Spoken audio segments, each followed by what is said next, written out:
Hello, everyone. My name is Youssef Rabhi, State Representative from the 53rd District in Ann Arbor and Democratic Floor Leader in the Michigan House of Representatives.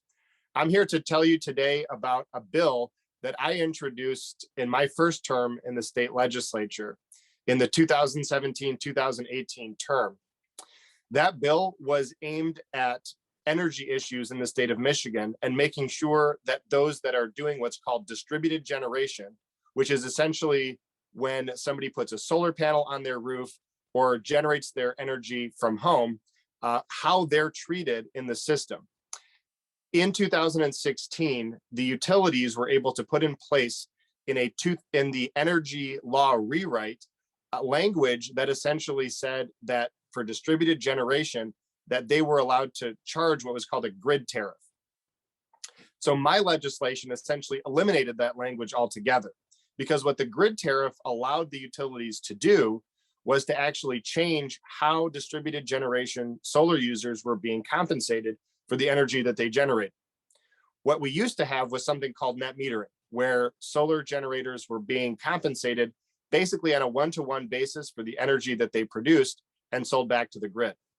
And what they were able to move to using this distributed generation grid tariff language was what we now have, which is called the inflow-outflow system, where solar generators are compensated by the utilities at wholesale rates, but have to then buy their energy back from the grid entirely at retail rates, which is a huge benefit for the utility companies and their profits. And so all of this really centered around protecting the profits of the utility companies and making sure that their profits were intact. So my legislation was essentially aimed at reverting us back to that net metering system, which was much fairer to the solar users. Of course, that legislation generated a lot of attention. When we drafted the bills, initially there were two bills in the package, and I had a Republican that was going to sponsor the second bill in the package.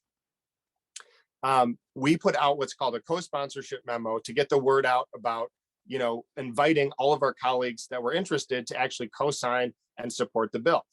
So we put out our co-sponsorship memo. We had the bills on the floor, and my Republican partner who was sponsoring the second bill in this bipartisan package signed his name on the package. Then a number of our colleagues came to my desk and signed their names as co-sponsors on the bills. And at some point throughout that day, what happened is someone on the floor took a picture of the bills and of the co-sponsors and sent them to the utilities. And in minutes, the hallway, the lobby where the lobbyists stand, was swarmed by all of DTE and Consumers in-house lobbyists and their multi-client lobbyists that they hire to lobby on their behalf. And one by one, that army of lobbyists started calling back my colleagues into the hallway and essentially intimidating and badgering them into taking their name off of the bill. And I watched something that I had never seen before and have not seen since then, which is a stream of legislators coming in from the lobby, one by one, to my desk to cross their name off of the bill because they had just been basically talked to by the consumers and DTE lobbyists.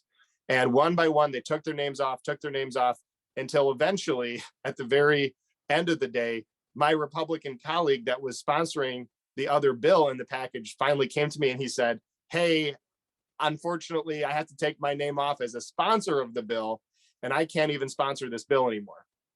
So I had to put my name on the second bill, and I ended up sponsoring both. But that is a demonstration that I got to see kind of as a front row spectator, how powerful the utilities and their lobbyists can be in Lansing.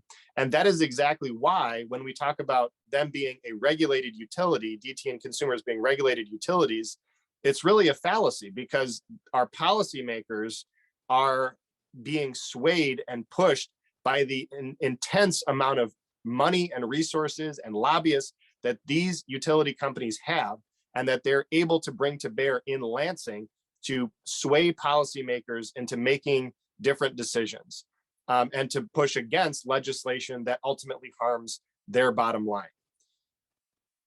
So this, again, is one of those examples of how intense this pressure can be on legislators, and why we need to change the dynamics around how power is administered in the state of Michigan. And that's why it's so important that we look at things like publicly owned utilities and public power.